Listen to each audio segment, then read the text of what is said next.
കഴിഞ്ഞ വർഷത്തെ വയനാട് ചൂരൽമല ഉരുൾപൊട്ടൽ അകപ്പെട്ടവരുടെ പുനരധിവാസത്തിനു വേണ്ടി നിർമ്മിക്കുന്ന കൽപ്പറ്റയിലെ എൽസ്റ്റൺ എസ്റ്റേറ്റിലെ മാതൃകാ ഭവനത്തിന് മുകളിലാണ് നിൽക്കുന്നത്. ആ കാണുന്നതാണ് ചെമ്പ്ര പീക്ക്. ഈ മാതൃകാ ഭവനങ്ങൾ ഇവിടെ ഒരുക്കുന്നത് കൽപ്പറ്റ ടൗണിനോട് അനുബന്ധിച്ച് എന്നുകൊണ്ട് തന്നെ അവർക്ക് ടൗണുമായിട്ടുള്ള ഒരു ആക്സസ് എപ്പോഴും ഉണ്ടാവും. ഈ മാതൃകാ ഭവനത്തിൽ ഉപയോഗിച്ചിട്ടുള്ള ടൈല്, ഇലക്ട്രിക്കൽ, പ്ലംബിംഗ് തുടങ്ങിയ ഓരോന്നിനും ഉപയോഗിച്ചിട്ടുള്ള മെറ്റീരിയലും മികച്ച ഗുണനിലവാരമുള്ളതും ബ്രാൻഡായിട്ടുള്ള കമ്പനികളുടെ പ്രൊഡക്റ്റുമാണ്. ഓരോ റൂമുകളും അത്യാവശ്യം സ്പേസ് ഉള്ള രീതിയിൽ തന്നെയാണ് നിർമ്മിച്ചിട്ടുള്ളത്.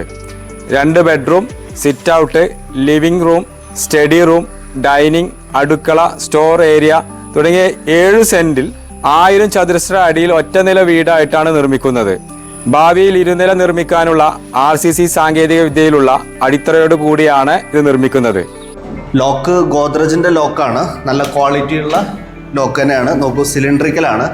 സാധാ വലിയ കീ അല്ല. സിലിണ്ടറിക്കൽ കീ എന്ന് പറയുമ്പോൾ കുറച്ചും കൂടിയും പ്രീമിയം ക്വാളിറ്റിയിൽ വരുന്നതാണ്. ഇത് അടച്ചു കഴിഞ്ഞാലും ഇത് ഇവിടെ ലോക്കിംഗ് ഇല്ല എന്നുള്ളത് ഇതിൻ്റെ ഒരു പോരായ്മയാണ്. അതായത് നമുക്കൊരു 4 വയസ്സുള്ള ഒരു കുട്ടിക്ക് എന്ത് ചെയ്യാൻ പറ്റും, ഈ വാതിൽ തുറന്ന് ഈസി ആയിട്ട് എന്ത് ചെയ്യാൻ പറ്റും, നമുക്ക് പുറത്തിറങ്ങി പോകാൻ പറ്റും.